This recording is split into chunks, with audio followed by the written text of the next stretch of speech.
again. Welcome to the Tony Rodriguez Show on the nextgenusa.com. Obviously, we're senseless TV, so we can say whatever we want. I'm joined tonight by my partner in crime, Steamboat Willie. How are you, Steamboat? Living the dream. Hey, I love that phrase. I love that phrase. It's been a couple of weeks since we've been on, folks. We apologize for that, but we're back again to discuss everything and anything we want to talk about today. So let's start with the Hunter Biden situation. I think Tony, just his luck, he would get a federal judge appointed by Donald Trump. Yep, absolutely. And just his luck, his attorneys are dumb. Well, and you know, when you're somebody's attorney that is as high profile as Hunter Biden, and you're the attorney and you tweet a picture of you smoking a bong on your balcony, I don't care if you smoke a bong, but but apparently you're not practicing the law very well for Hunter. No, he's not. And it's amazing to me that today I didn't believe it was going to happen. You know, you hear rumors that it might happen, or it could happen, but and if you listen to CNN and Fox, you have two different versions of why it happened. So who knows what the real deal is, why it happened. What we do know now is that he's pled not guilty. So I guess he's going to go to trial now. Well, congressional officials, look, here's what happened, I think. Okay. And if anybody wants to correct me on this, you're more than welcome to join the show. But they sent an amicus brief to the judge. And it was actually during the hearing, which is why, and I've seen this happen before, it's why the judge literally said, no, wait a minute. I'm not accepting this plea deal. You're not going to get off on the tax issues and get away with the gun thing, get away with the Foreign Agent Registration Act violations. And so the judge, who was on her job, I have to be honest with you, said no plea deal. You can take the plea deal, but you're still going to be charged down the road. So today it sucks to be a member of the Biden crime family. Well, I think it's great for America, actually, but it's okay for, I think it's awesome for America, especially what they're doing with President Trump. Right. And it's ironic that they were trying to get away with anything else that might be brought up later, because I think that was part of the plea deal with the new testimony from the whistleblowers. I think that might have helped a little bit on that judge making her decision. No, I think it was huge. What are your thoughts, Mikey? But what's the only thing? Go ahead, Mike. That amicus, the judge's clerk, the amicus by Representative Smith.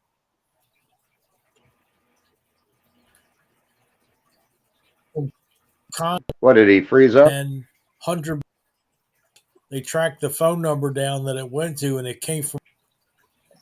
Yeah, kind of like they pretended they were part of the prosecution, right, or something to that effect. Right. Yeah, and they were calling from Hunter Biden's thing because they knew that would sink the ship. Well, you get what you deserve in the end of the day, and at least it shows the American people that there is some justice still left. Well, a little bit anyway. I mean, look. Hey, I'll take a little bit. Look, that's right. What's the one thing? What's the one thing that Donald Trump and Hunter Biden have in common in their legal troubles? Stupid lawyers. No, Donald Trump doesn't have stupid lawyers, believe me. The only thing they have in common, Hunter Biden and Donald Trump, is they both have Trump appointed judges. It just sucks to be Hunter right now. Yeah, it'll be neat to see if they end up charging Joe and Hunter later on with racketeering. Well, Speaker McCarthy said today that he's going to follow through. It's almost imminent that he's going to follow through with impeachment inquiry at this point. Well, Yeah. And it's kind of time, right? It's kind of And time it kills for it to me because they happen. interviewed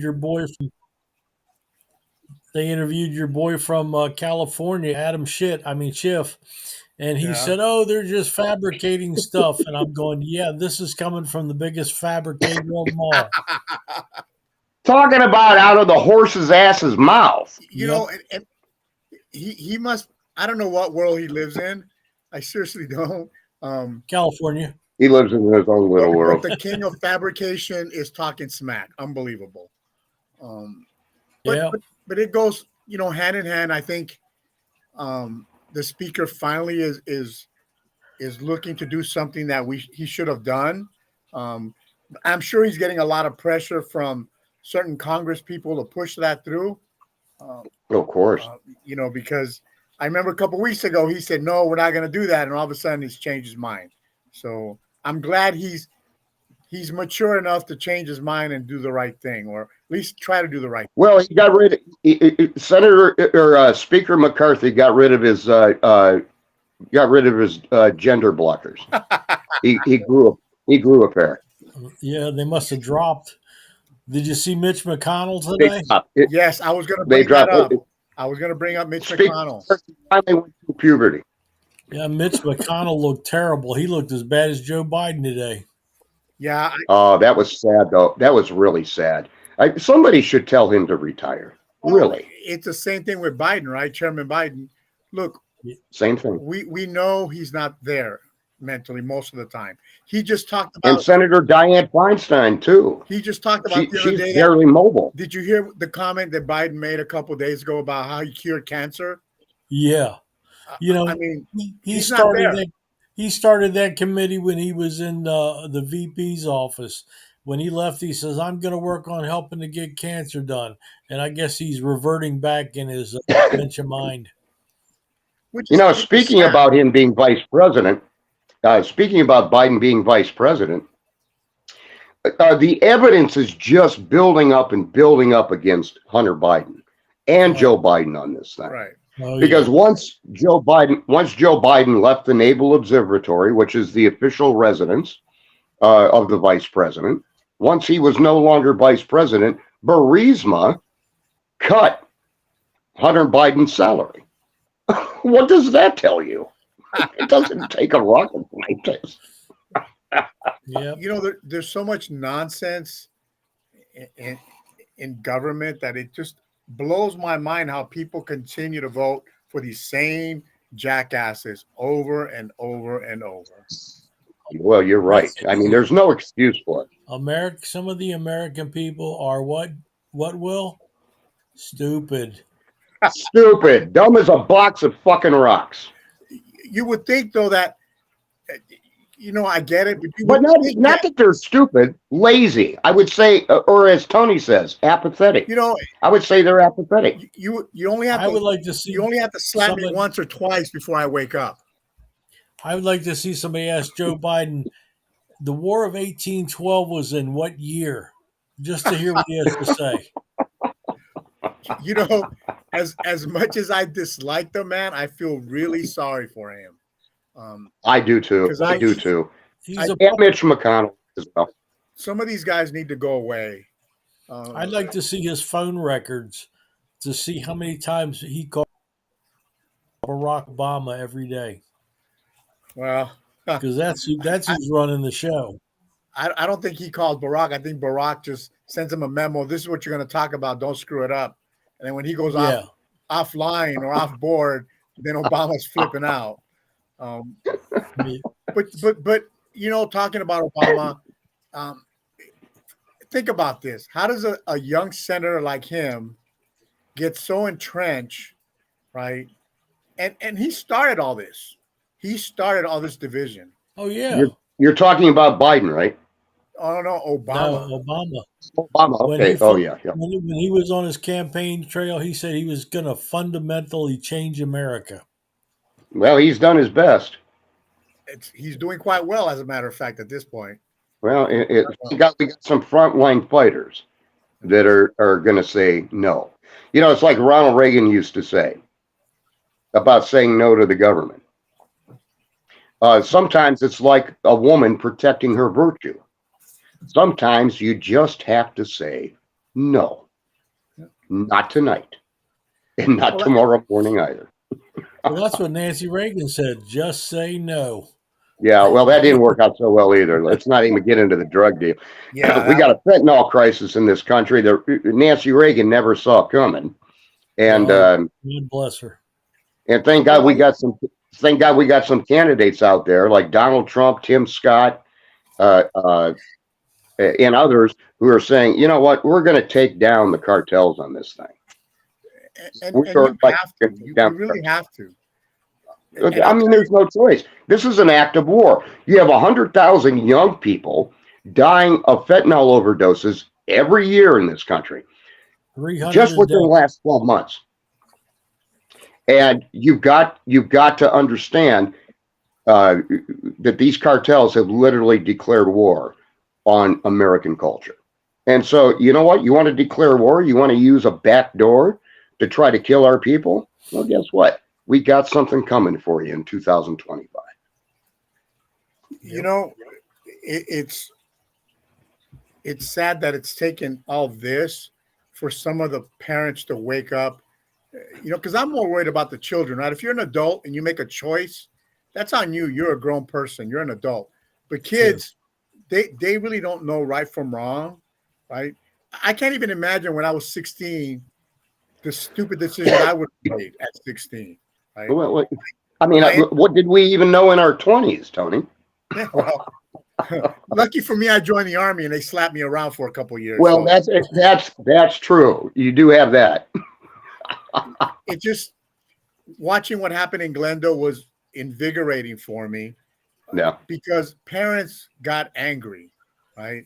And if parents get angry and they become protective of their children, it'll stop 90% of the nonsense the government's trying to push on us. Well, you know, go ahead. I'm sorry. No, go ahead. What I was going to say is the great quandary here is the fact that, you know, you have candidates in this race for president on both sides that are talking about they're preaching parental rights. Okay, now here's where I agree with the conservative side, is it should not be a part of state-sponsored education as far as a curriculum. It should be a personal family issue. If you have a child that needs mental health or physical health or therapy to decide who they want to be, that should be between the parents, the child, their doctor, and God. Period. Government should have no place in dictating how we raise our families. Period. And this is where I disagree with Ron DeSantis hugely, or as Donald Trump would say, bigly. Well, first of all, DeSantis is trimming down his staff. That's a red flag. We already know what's happening. 38 firings. Right? So if he's trimming his staff, it already tells you that he sees the writing on the wall. Right? He sees the writing on the wall.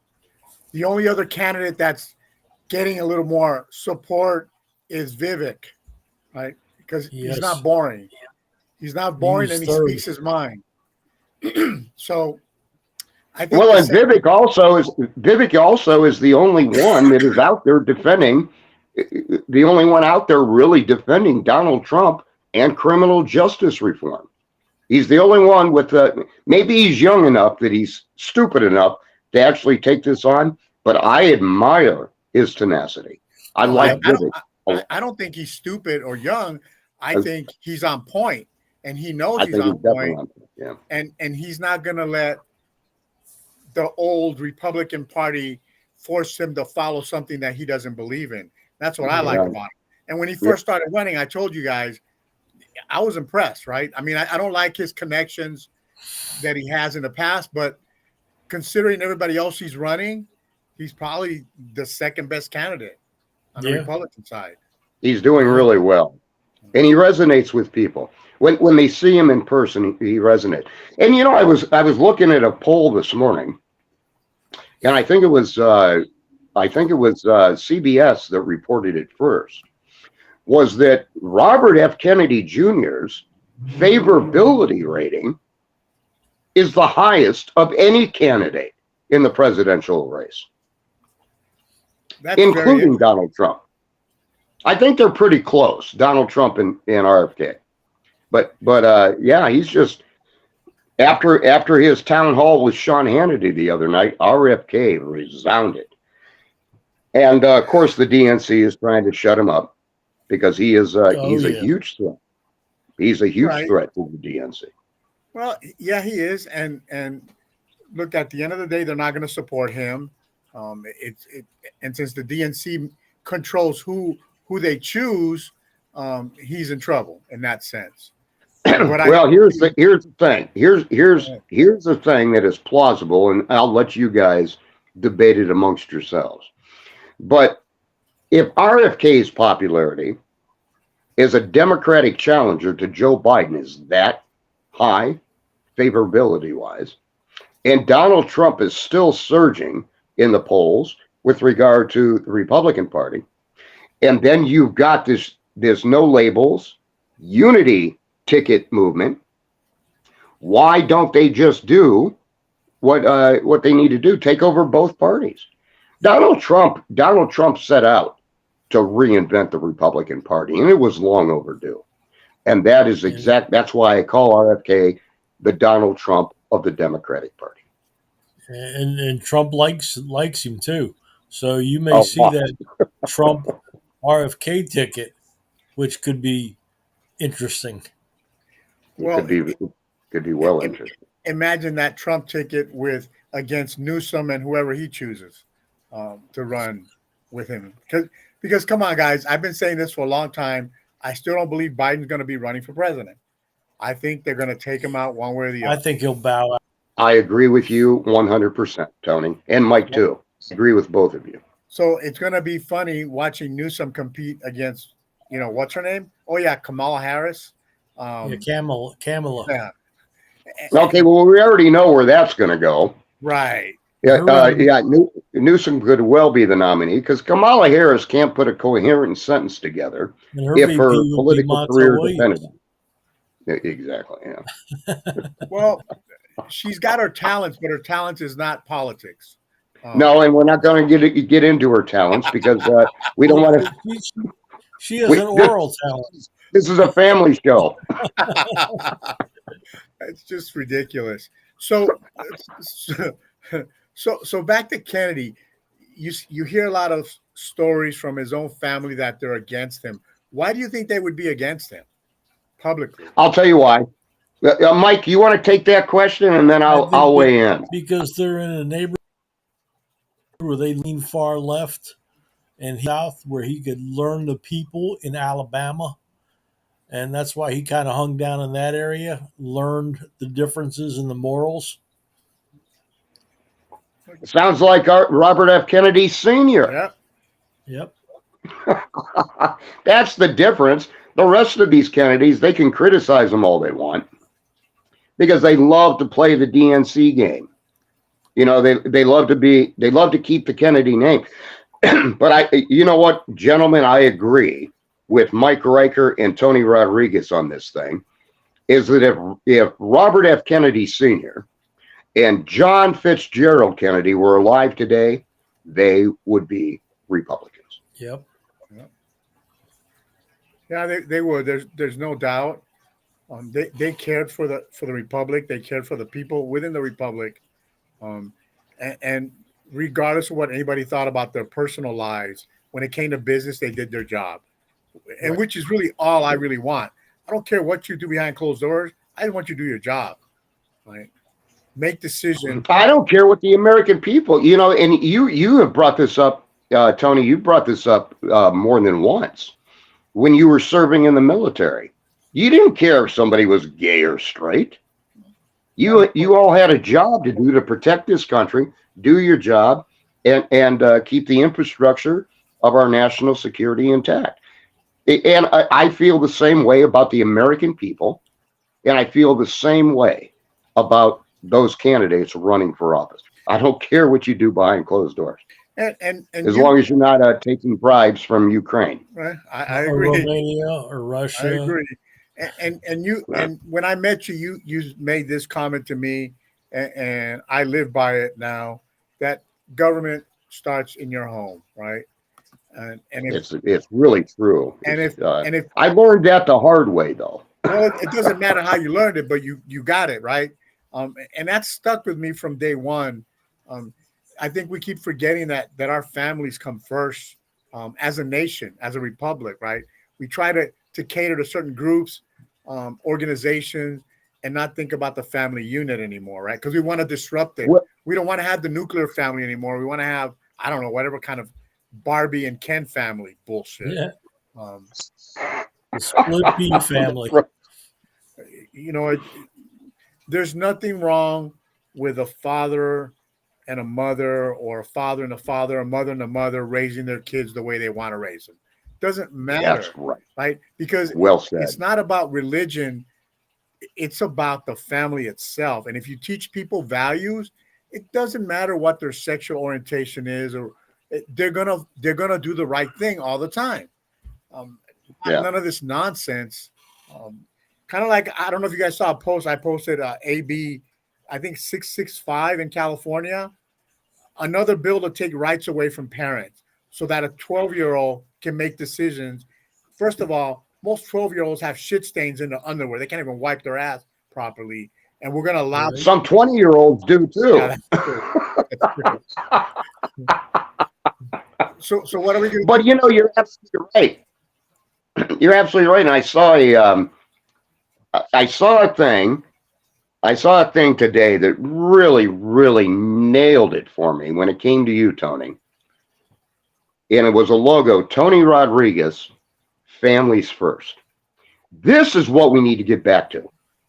I don't care if you're Republican, Democrat, indifferent. We need to get back to families first. Because at the end of the day, at the beginning of the morning, at the end of the day, no matter what happens throughout the world or our country, we have to maintain our families. And I think that's the most brilliant thing that you could have done. And I probably just outed you that you might be running again. So, well, it is what it is at this point. But I truly believe that. And I was having this conversation with a young person about it. And he said, Tony, what's important? What is really important to you? And I said, family. That's really the most important thing, because without family, I can't survive. I can't deal with the horrible things in the world. I want to be able to come home and give great news to somebody. I don't want to give news to the government. The government's full of crap, right? Not one of those. The government is so full of crap. They don't care about the people. They say they do, but they don't. Like, their decision-making process, I don't know where that shit comes from half the time. Tony, you're right. You're right. They say that, and they say that to get votes. But at the end of the day, look, during an election, you're going to hear, "Oh, it's my family." I'm a Greek immigrant or a Italian American immigrant or whatever, and my family is the most important thing.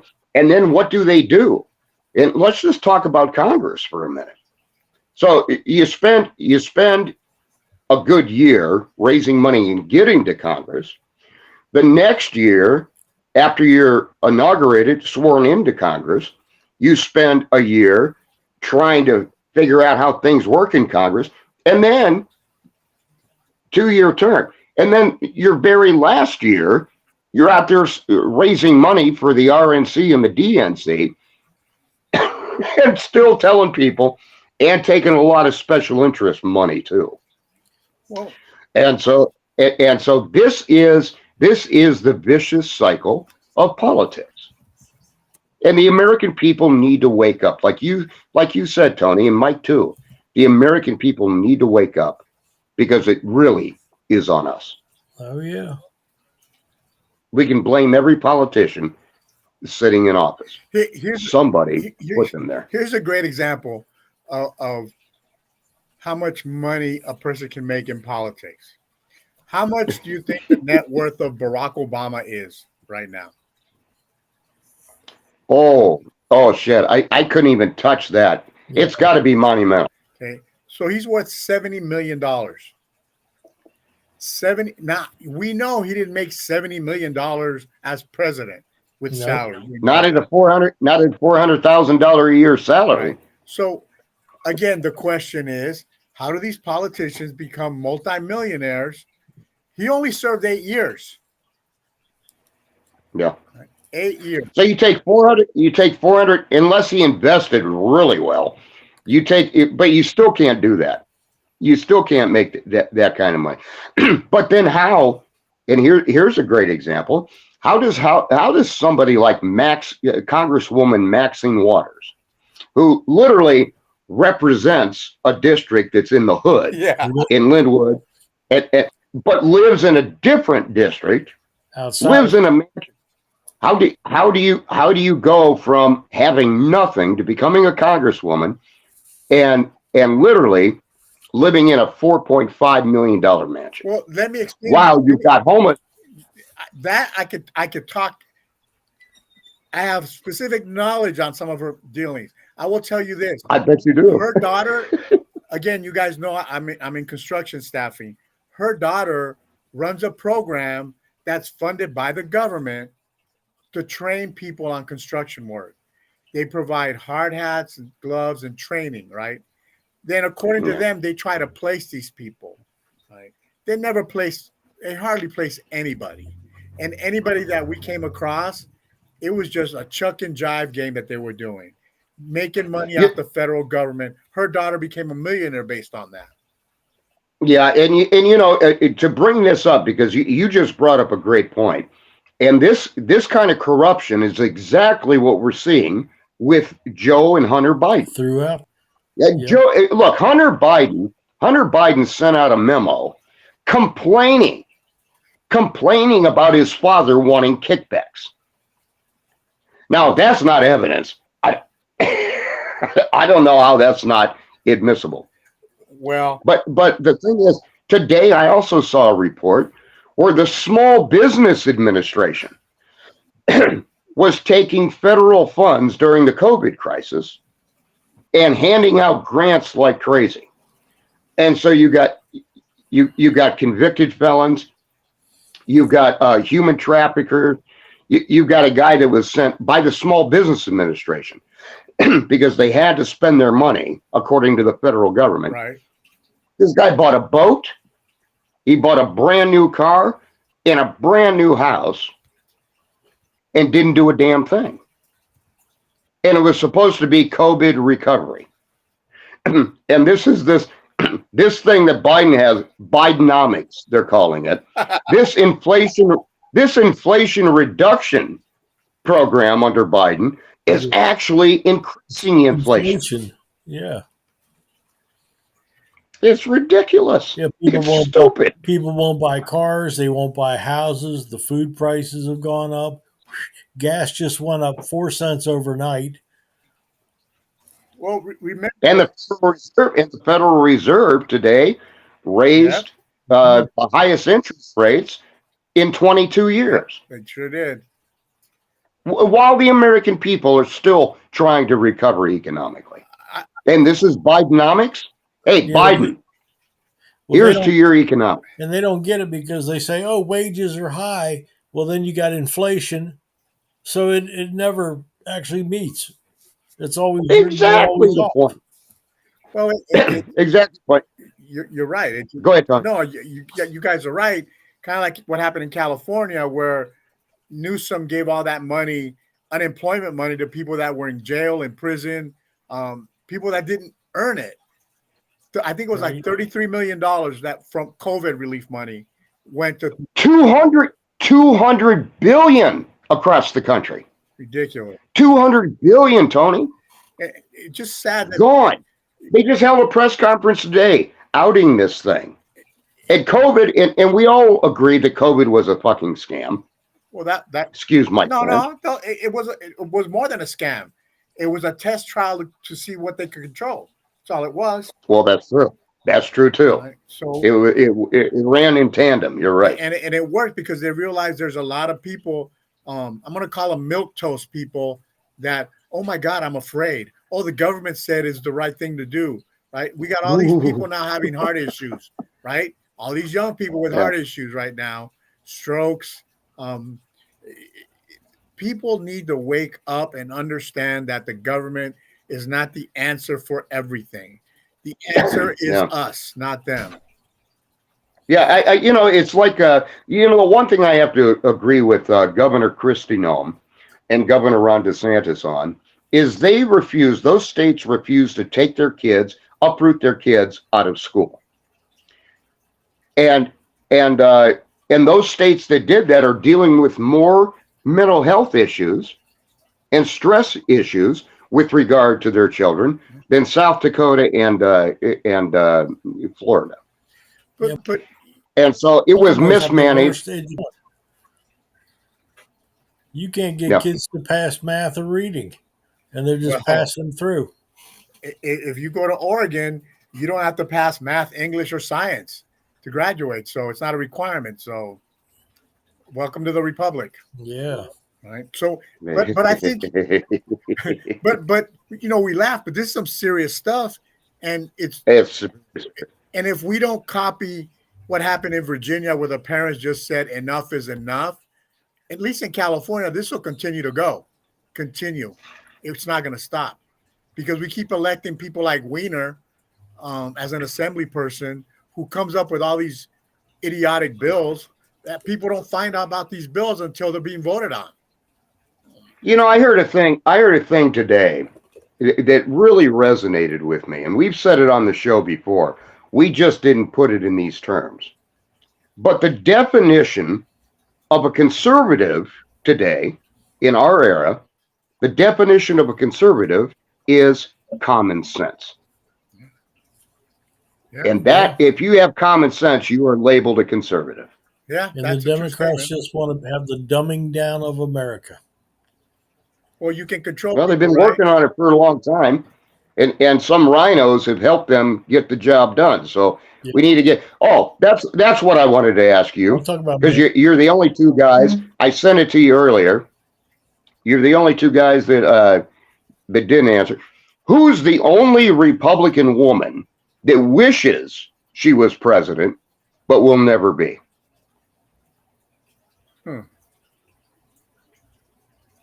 I don't know. Senator Lindsey Graham of South Carolina. Okay, I got it. Okay, now I really get it. But I was like, what is he talking about? Right. Yeah, I know. But Senator Gabbard liked that one too, by the way. Well, I think, there's a lot of people that can make a difference, and I don't know why some of them just don't come out of the closet and fight. I don't know why they're hiding, why they're not saying enough is enough. When Tulsi Gabbard and Donald Trump can get Lindsey Graham literally to shed tears on a tour bus. Okay, this is not leadership. No, I'm sorry, this is not leadership. we don't have. I mean, if you stand and look at what we have, we don't have any leadership at all. We have a bunch of managers running around trying to decide what's best for them, not the Republic, right? Giving money to the Ukraine, getting us in a situation where, God forbid, we have to fight China, we're going to get our ass handed to us. We're not ready for any of that at this point. Are the banks going to survive? Are we going to have banks shutting down? Money cut off from people. Who knows what's going to happen? Are we even going to have an election in 2024? I think about that too. We will. Yeah, we will. But it's but I can understand the concern. Because if we don't have an election in 2024, January 6th will look like a cakewalk. Absolute cakewalk. And I expect to see both of you there. Hey, I'm a warrior to the end, so yes, you are. And I'm always locked and loaded. That Constitution means everything to me, and I will not. Well, I'll put it to you this way: I will support that Constitution to the bitter end, because that's the document that matters. That's the law of the land, not what Biden and his cronies or AOC say, or even some of these Republicans that just run their mouth to run their mouth, right? You know, out of 435 members of the House and 100 members of the Senate, you know, it would be awesome. It would be awesome to literally test every single one of them to see actually, out of all of those leaders, who has actually read the Constitution of the United States. I'm only laughing because there you go. Very few. Yeah, look, Mike's got double copies. I got the Declaration and the Constitution. And those go hand in hand, my friend. That's right. Because the Declaration says when you got a government that's got tyranny, you are expected to remove it. Well, replace it. And everybody said that's not with a new form of government. That's right. It's not. It's in the Declaration of Independence. Right, and this is where our forefathers were brilliant in laying the foundation. Look, we are still one of the youngest countries on the planet. Yeah. We have a long way to go yet, and it was like Benjamin Franklin once said. When the press asked him after he came out of Independence Hall, well, what kind of government do we have, a monarchy or a republic? And he said, we have a great republic, if only we can keep it. And I have never in my lifetime, there are people older than me that remember the 60s better. I was still in diapers in the 60s. but this is the most chaotic, divisive, polarized time I have ever seen in my lifetime. And that's the honest to God truth. It's scary when you think about it and you listen to some of the people that you know and family members talk about, we live in such a horrible country, right? But yet it's not the country that's horrible, but I get your point. But they talk like that, and my response is, this is the best country, no matter what shortfalls we have. Until you live in a third world country and see what they go through, I don't want you to speak anything about how bad we are. And if you don't, well, they barely. A lot of these people barely get out of their own neighborhoods, and they live in shanties. Yes, and so you can criticize the country all you want, but the country is only as good as its people. Absolutely, and its leadership, but mostly its people. And if the people are apathetic and they don't give a crap about the future of the country, you need to look into the mirror and complain about yourself. Right. Because this country requires hard work, hard citizenship, grueling citizenship, by the way, and you've really got to want it. You really have to want this country and what she stands for in order to work for it. Otherwise, you'll sit back, eat your bonbons, and watch the frickin' View. Right. By the way, if anybody, and I did not come up with this, but a friend of mine told me this week, if you want to destroy Joy Behar and Whoopi Goldberg on The View, joyless. invite Beth Dutton from Yellowstone on the show. Well, I'd love to see joyless Behar's face then. Oh my God, I can't even. It comes up on my. I scroll the news and The View comes up every day, and I block it I refuse to watch those asshats. You know, it's sad. Kind of like Rob Reiner. He is one of the. I didn't realize how much of a douchebag he was. Big time. Until I follow him on Twitter. He is just a socialist son of a bitch. Well, in his racist, as they accused Archie Bunker of being in the 1970s, we should have recognized that Archie was right. He's a meathead. Meathead. Yeah. He's definitely a meathead. He constantly attacking people that have common sense over nonsense. He talks about how wonderful Biden is and how the country is doing fantastic financially. I don't know what he's looking at, but not the same thing I'm looking at. Nope. This is Hollywood. You know, I mean, look, we were expecting. Oh, Hollyweird. Hollyweird. I meant, yeah. But this is the thing. You know, like this writer's strike, this writers actors strike. I understand why they're striking. Because this is where corporate greed comes in. But they've got like the worst possible spokespeople defending this strike.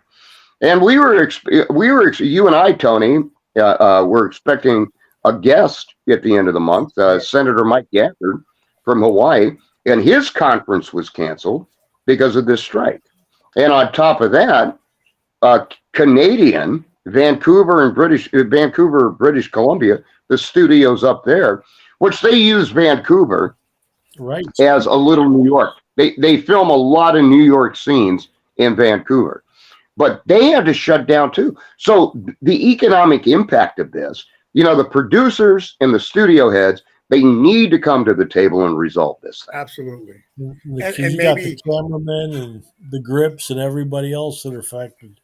The little people. Yeah. The little people. Right? And I don't mean that in a negative way, but the people the carpenters, the people that do all the work, right? The makeup artists, all of them.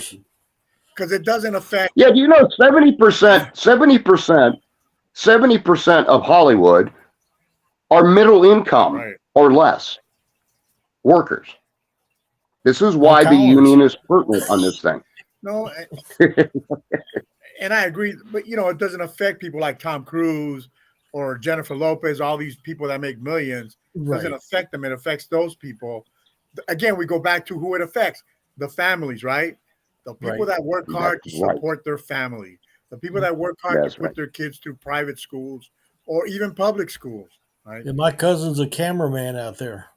Oh, is he? Yep. Yeah, that's right. Yeah, you said that. Yeah. So I mean, everything to me revolves around the family unit, how everything the government does affects us. And yet a lot of the family units don't want to push back. And if we don't do it now in 2024, we're screwed. We're screwed. Well, I mean, we really, Tony, no truer words spoken than what you just said. We are literally, not to use a cliche, but I'm going to use it anyway. We are literally at a precipice here. We are on the verge. We are at a crossroads. And are we going to be like the Wizard of Oz? Which way do we go? Yeah. There's only one way to go in 2024 in this election. That's right. And that's why I'm sticking. Look, I don't think this election is going to be anything like we think it's going to be.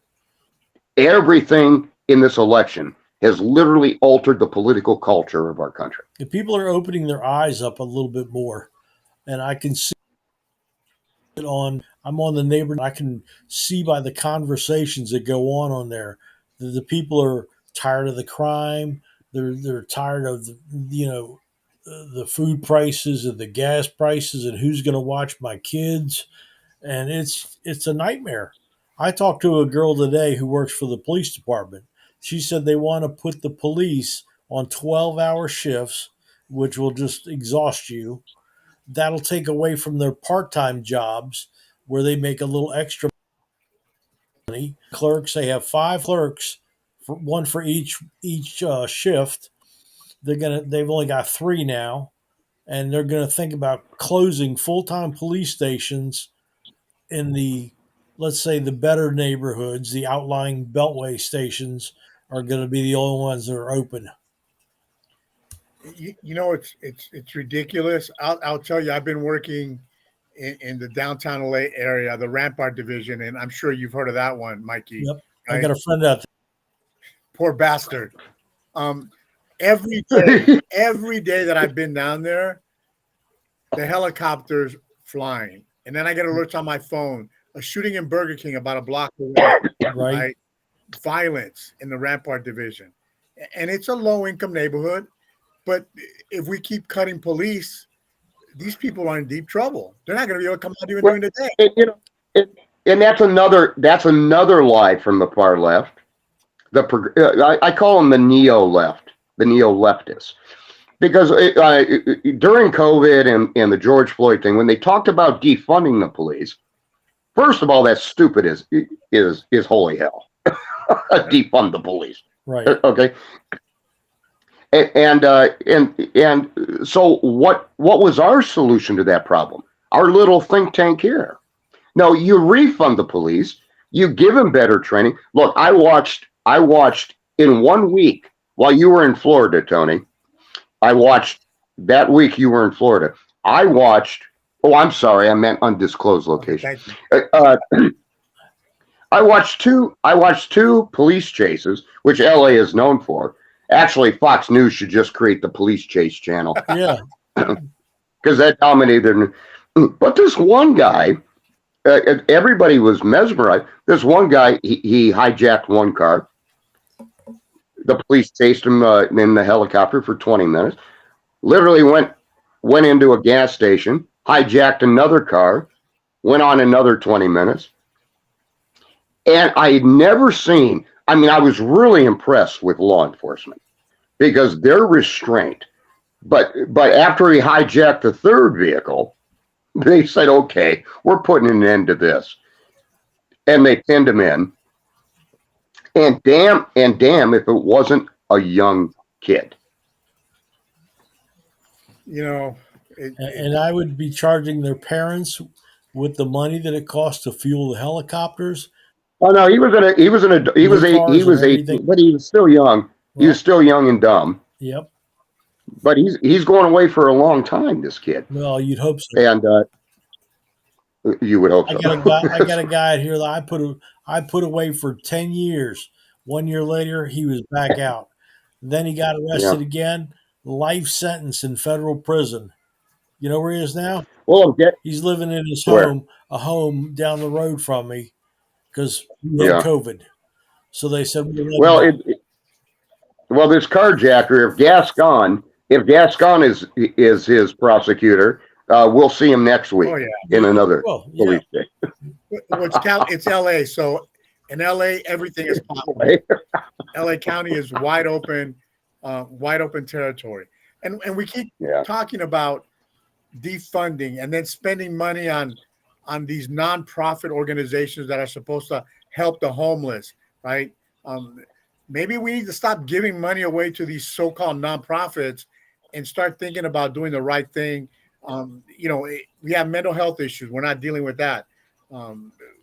We have drug addiction. We're not dealing with that. We're dealing. Well, not just the nonprofits, but government is not doing it either. I don't know where the money's going. But we've talked about. We're sending money to all these different countries that hate us. Why? There you go. And that's one of Donald Trump's thing is he was like, you don't like us, you don't get it.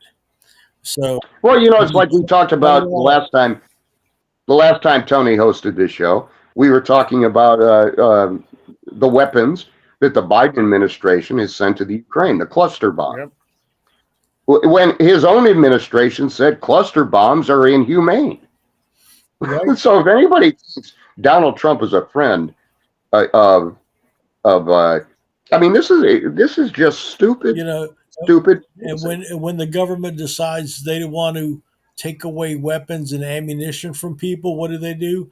They hire 87,000 new IRS agents, give them guns, and then you've got to train with all that stuff, so it makes the depletion go down. and people don't see. You know, I saw Tucker Carlson interview Senator Tim Scott, who's running for president also. Awesome. And the only thing about Tim Scott, I have to say, I mean, I respect his faith. I think he's a brilliant, brilliant man. And I think he will serve somewhere well in a new Trump administration. I just wish he would stop being a preacher so much and quoting Bible verses all the time. Well, you know what they say. Because not every American, not every voter is a Christian. But in God we trust. But he did say, but he did say that very same thing that you just pointed out, Mike. And so you've got to be strong, and we're in this thing with Ukraine now, and I believe Tulsi has been mobilized. Biden has mobilized our national reserves, our troops, and I see a conflict coming. I pray to Almighty God that it doesn't happen. And we're still at war legally with Korea because it was a conflict, but we never made any truce with anything and said it was over. So the conflict is still on the books. Yeah, we have a lot of conflicts, and that soldier that crossed over into North Korea. Punk ass. Yeah. But he was probably watching California politics and said, "Screw that." He was getting ready to go to prison over here. He will. We'll get him back. He'll serve some time. I was there. I've been there, and unless you know you've been there for a while, you don't know how to cross over easily. So he knew what he was doing. That nonsense. That Tony, do you think he was defecting? I don't know what he was doing. Maybe he wants to be, he didn't want popular for 15 days or whatever. He was hoping he'd have to go to prison back in the United States where they were about ready to send him. So he figured he'd go there, skip the prison. If you're stationed there, you see across the border and you cross over and you're an American citizen, you're a dumbass. Oh, yeah. Absolute dumbass, yeah. You're a dumbass because that city that you can see across the border is not a real city. There's no people there. Right? Just empty buildings. Right? So if you're stationed there, you already know that because you patrol it. And the only place that border is the DMZ, right? Right, 38th parallel. Yeah. The only person I ever seen that went over there and came back was Donald Trump. Oh, that's right. Hashtag Trump 2024. I had to throw that in there. Tony, if I keep doing that, Tony's going to start charging me. I don't disagree with you guys. Based on the people we have running, he needs to be the one. He needs to be the one. I'll tell you that. He needs to be the one. Say that again. I just don't. Say that again, Tony. Based on the people running on the Republican side, he needs to be the one. Exactly. He is our Neo. He is our Neo from the Matrix. We need him. Give man a hat. Well said. My hat's off to you, Tony. Look, you guys know I'm very realistic about things, right? Well, in order for us to get the Republic back to some kind of normalcy, back on track, we need somebody like Donald Trump. Yeah. I don't want somebody that is in bed with the Republican Party that is full of morons. Right. I don't want somebody in bed with a Democratic Party that's full of morons, right? I want somebody who doesn't want to be part of the uniparty, somebody that wants to think for themselves and push back. Because whether you're a Republican or Democrat, if you truly believe we have two parties in this country right now, you're a dumbass. Because we absolute dumbass. you have one party. It's called the uniparty. That's all we have. And in California, it's definitely one party because the American people here keep voting for the same wieners that keep getting elected. Here too. Yeah. It's amazing. We're the Cal- I want to ignite the parents. I want them to say, Tony is right. We need to fucking fight and push back. That's what I want to see. Well, we definitely have to do that. That's why I don't know who created that logo for you, but that was brilliant. That is the message that we need to get out here in California. Families first. And it's re-empower families. And it's funny because I see the people re-empower the family bitching about the county council and our taxes went up, and they're going, what do we get for these taxes? Gee, I got a green trash can for $4,000. And up the road they're paying like $10,000. And I just read an article today that our county executive who wants to run for Senate is now up in Martha's Vineyard with one of the let's say minority groups to get funding. Yeah. Well, get it here. Inside the box and get it. And she ain't going it. I think, and I agree with you, Mike. You said something earlier about people are starting to wake up. Slowly. I'm hoping and praying that in California that is a reality, because we live as much as all the issues we have. We live in a great state in California. We have oil, enough gas, enough beauty. You can go up to Northern California and it's like a different world, right, than Southern California. Been there, Sacramento. That's why on our flag to this day in California, it says Republic of California. We could be self-sufficient if we work together. We could be the most productive state in the union. Almost. If well, we know we could be. Texas could have you beat. But well, we're not competing with Texas. Texas is a whole different ball game. But California has. Tony's right. Succeed. Tony's right, though. California has the potential. Sure. I mean, huge potential, and it is a beautiful state. We just need to stop raping and pillaging it, right, for political purposes. And look out for the people that are on the sidewalks and shitting everywhere. I mean, you gotta put some type of infrastructure up to deal with that issue.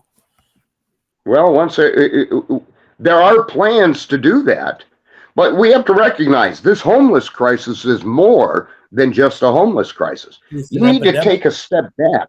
You need to take a step back from the homeless issue and look at the cause and effect. Right. The drug issue and mental health issue. Right. Because you can reach out. Allie and I did a homeless ministry for quite a long time. And some people just do not want the help. And it makes you feel helpless in a way, but you can't force somebody to want to get help. So, it's like the Bible says, I'm going Tim Scott on you now. Amen. The homeless are always going to be with us, but it should not be at epidemic proportions like it is now. Right. And government should not be saying they're going to solve the problem with $11.5 million just in my city, and then nobody account for the money. Give me a break. When I was in California, I yield the floor to the gentleman. I yield the floor to both of my. California 20 years ago, it was right around Old Sacramento. The waterways and the restaurants and the vineyards. Anaheim, the orange groves. And San Francisco was beautiful. You had the tourists. You had the whales and the what do you call them? The walruses and shit right around the wharf. And it was nice. You go over the big trees and it was beautiful. But now a lot of those places are taken over by tents. Tent city.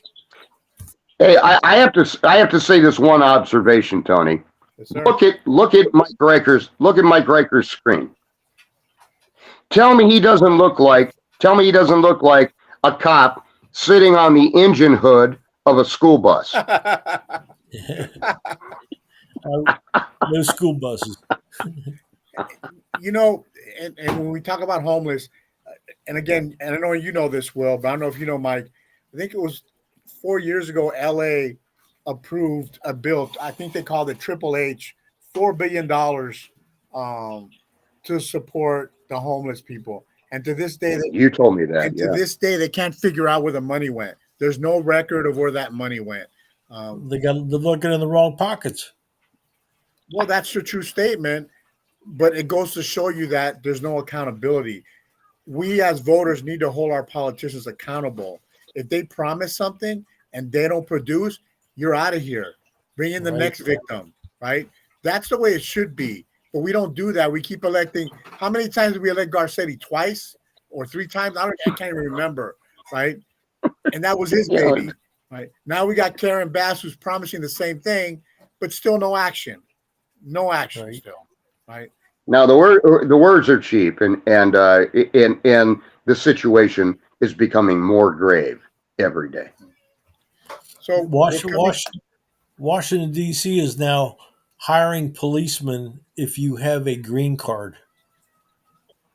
You don't have to in California, you don't even have to have that. So, thank you, Governor Newsom. You're a great man. We're at the top of the hour, a little over an hour already. I want to thank you both for being on the show tonight. We'll be back next Wednesday. By the way, Tony, your Florida tan looks better than your San Diego one. It does. It does. It does. You can see the difference. I want to thank everybody for tuning in to the Tony Rodriguez Show on the nextgenusa.com. As I keep saying, we're sensorless TV. We can say whatever the hell we want to say. Nothing is out of the ordinary here. Have a good night, everybody. You got it. Good night. Next Wednesday. God bless you.